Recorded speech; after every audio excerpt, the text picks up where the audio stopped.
नमस्ते विद्यार्थियों, आज हम पढ़ेंगे राज्य।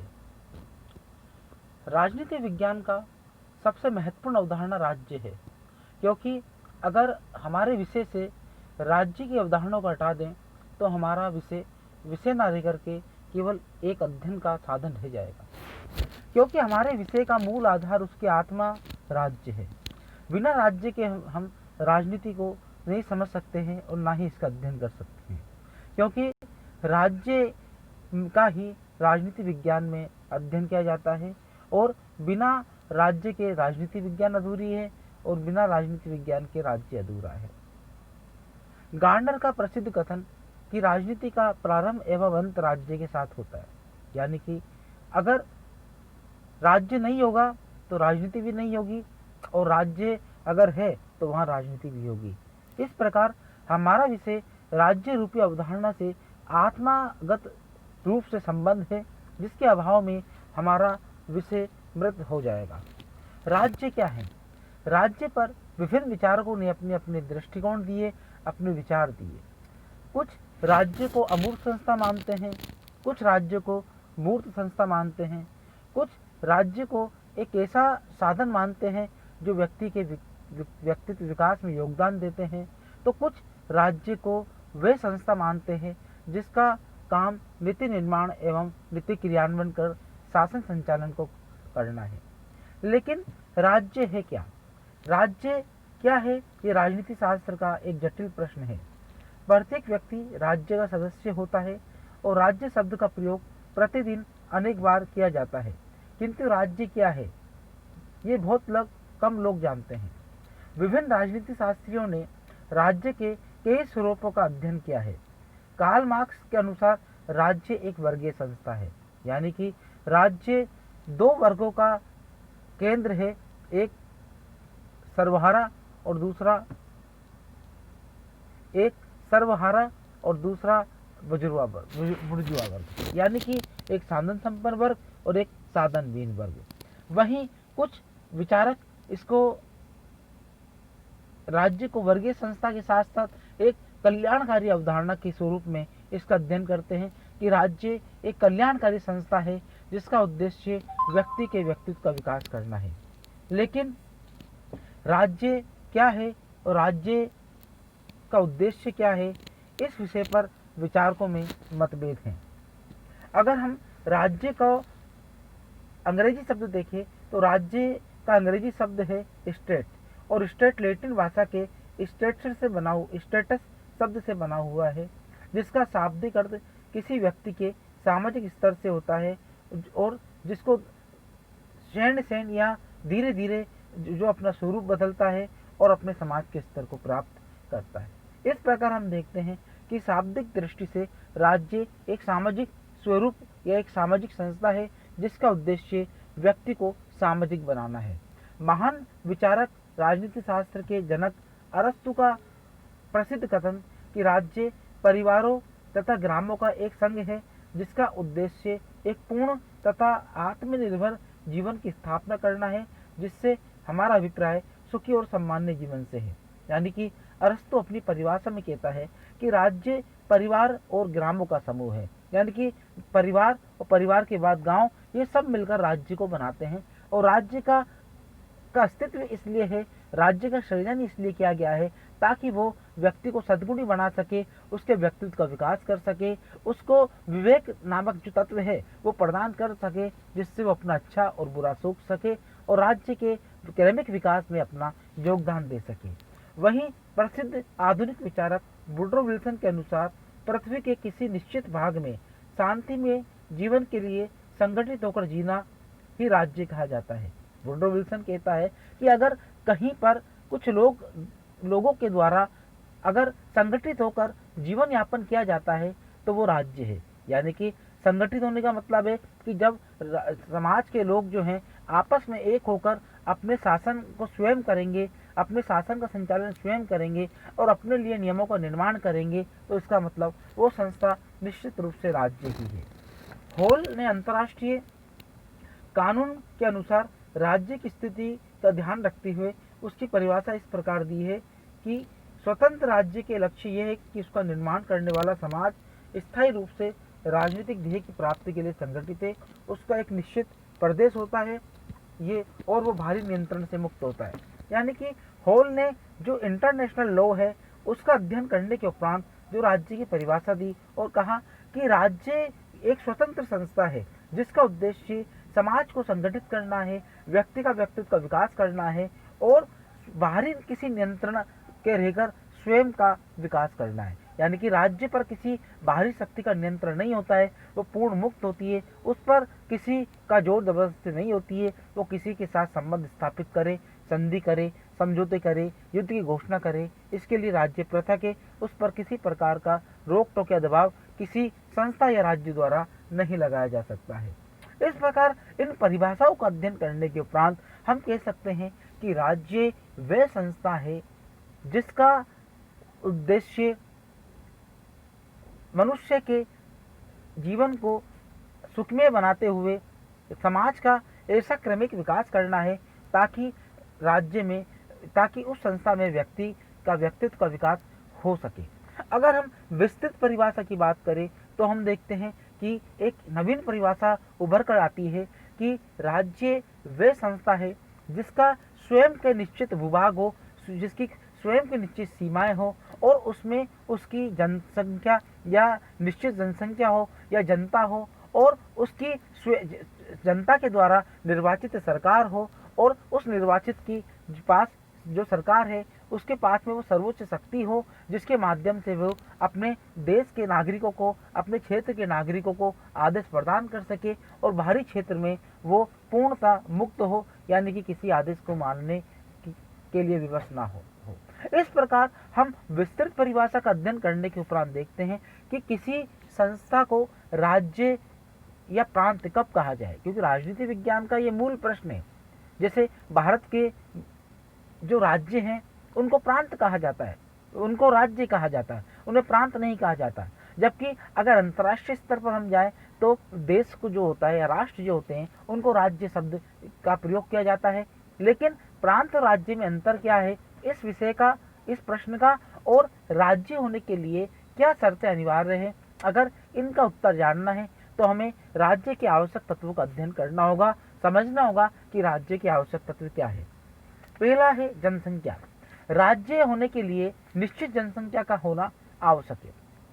निश्चित जनसंख्या के तात्पर्य है कि किसी राज्य के होने के लिए आवश्यक है कि एक निश्चित भूभाग के अंदर वहाँ के जो समाज के जो लोग हैं संगठित होकर रह सके, संगठित होकर कार्य कर सके और स्वयं को, यानी कि अपने व्यवहार को बतला सके। यानी कि राज्य होने के लिए प्रथम शर्त यह है कि जनसंख्या का होना। अब हम देखें ग्रीनलैंड या आर्कटिक या अंटार्कटिका ऐसे बर्फीले राष्ट्र, महाद्वीप भी हैं, देश भी है जहाँ पर यानी कि एक जनसंख्या भी नहीं है, इसलिए उन्हें राज्य का दर्जा प्रदान नहीं किया गया है। राज्य के लिए आवश्यक है कि जनसंख्या होनी चाहिए। अब जनसंख्या कितनी हो ये डिपेंड करता है राज्य के आकार पर, उसकी संस्कृति पर और उसके इतिहास पर। हो सकता है कि भारत, अमेरिका, पाकिस्तान, इंडोनेशिया, रूस, चीन जैसे देशों में करोड़ों की, अरबों की जनसंख्या हो और वहीं पर हम देखते हैं नॉर्वे, स्वीडन, डेनमार्क, इन देशों में कुछ लाख जनसंख्या हो। लेकिन ये कि राज्य के लिए जनसंख्या कितनी हो ये आवश्यक नहीं है, केवल जनसंख्या होनी चाहिए और उसकी निश्चित जनसंख्या होनी चाहिए जो जनगणना के द्वारा जानी गई हो। दूसरा राज्य का महत्वपूर्ण आवश्यक तत्व है निश्चित भूभाग। राज्य के लिए ये दो महत्वपूर्ण तत्व है कि बिना भूभाग के राज्य नहीं कहला सकता है, क्योंकि राज्य होने के लिए उसकी सीमाएं होना आवश्यक है कि उसका क्षेत्र कितना है और उसका शासन किन सीमाओं में रहकर के किया जा सकता है। राज्य का ये दूसरा आवश्यक तत्व है। जनसंख्या की भांति ये निश्चित रूप में कहना कठिन है कि राज्य के लिए कितना क्षेत्रफल होना आवश्यक है। हम देख सकते हैं कि राज्य के लिए कितना क्षेत्रफल हो, ये एक प्रश्न है, लेकिन इसका उत्तर यही है कि राज्य के लिए एक निश्चित क्षेत्रफल हो। केवल एक निश्चित हम उसका क्राइटेरिया तय नहीं कर सकते हैं कि इतनी, यानी कि उसके पास में किलोमीटर का भाग होना चाहिए। हम देख सकते हैं कि वेटिकन सिटी जिसे एक देश की मान्यता प्राप्त है वो 1 किलोमीटर में बसा हुआ है। हम देख सकते हैं कि भारत इतना बड़ा देश है कि बहुत से राष्ट्र जो हैं अगर मिल जाएं तो भी भारत के क्षेत्रफल को पूरा नहीं कर सकते। संयुक्त राज्य अमेरिका, सोवियत संघ, चीन, भारत, पाकिस्तान बड़े बड़े राष्ट्र हैं जिनका क्षेत्रफल बहुत व्यापक है। अगर हम बात करें नॉर्वे की बात करें, चिली की बात करें, फिजी की बात करें, मलेशिया की बात करें, तो ये छोटे से देश है जिनका क्षेत्रफल बहुत ही कम है। तो क्षेत्रफल निश्चित होना चाहिए। क्षेत्रफल की अनिवार्यता नहीं है कि राज्य के लिए क्षेत्रफल की एक संख्या क्या हो, वो अनिवार्य नहीं है। केवल राज्य का क्षेत्रफल निश्चित होना चाहिए ताकि जनसंख्या उस निश्चित क्षेत्रफल में निर्वाचित हो सके। तीसरा महत्वपूर्ण तत्व राज्य का है सरकार। राज्य का, क्योंकि अगर एक निश्चित भूभाग है और जनसंख्या भी है लेकिन सरकार नहीं है, तो उनके जो जनसंख्या है, जो नागरिक है, जो व्यक्ति है, उनके व्यवहार को नियंत्रित कैसे किया जाएगा।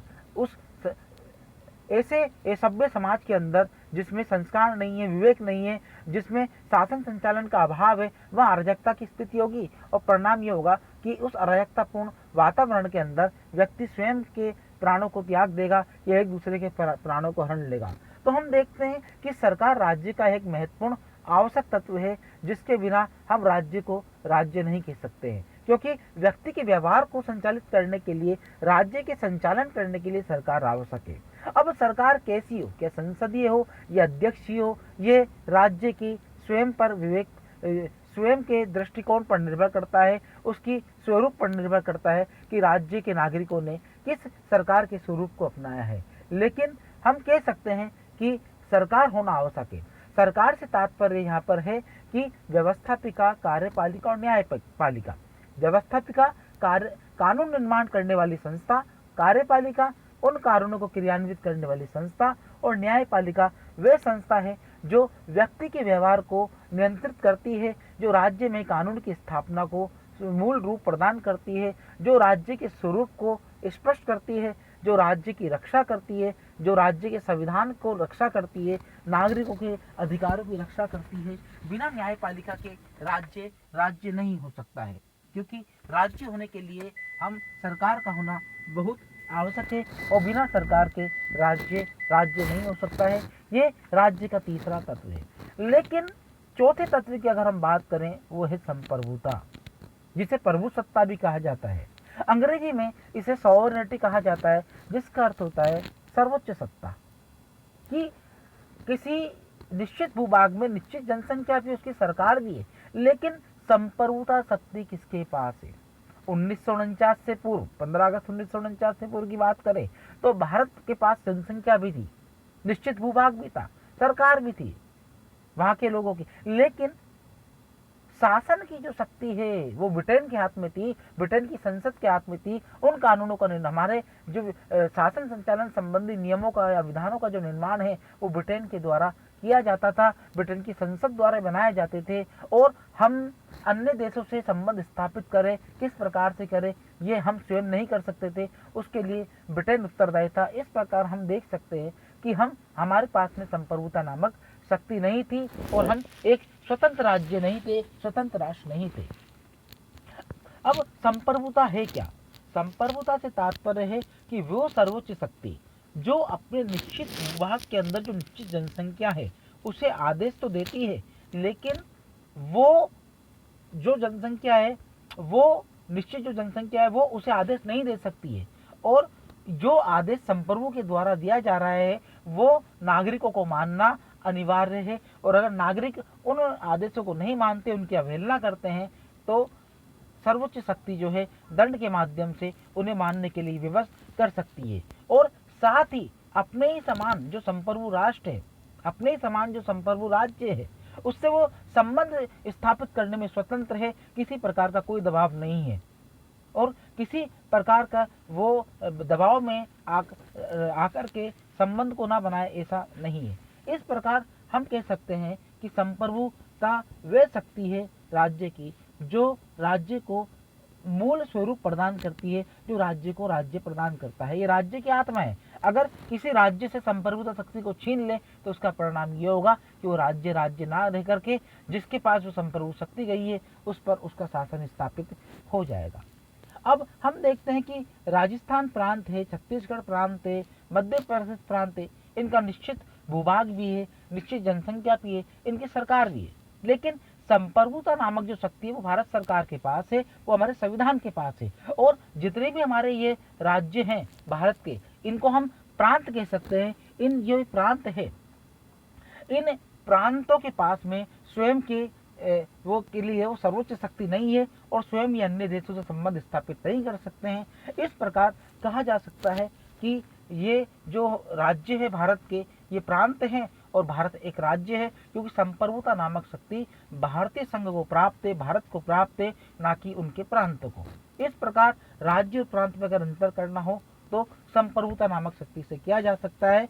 और इस आधार पर हम कह सकते हैं कि राज्य वे संस्था है जिसके निश्चित भूभाग, निश्चित जनसंख्या और उसकी स्वयं की सरकार हो और उसके पास में स्वयं की संप्रभु शक्ति हो, यानी कि वो आंतरिक और बाहरी दृष्टि से संबंध स्थापित करने के लिए पूर्ण स्वतंत्र हो, उसे राज्य कहते हैं।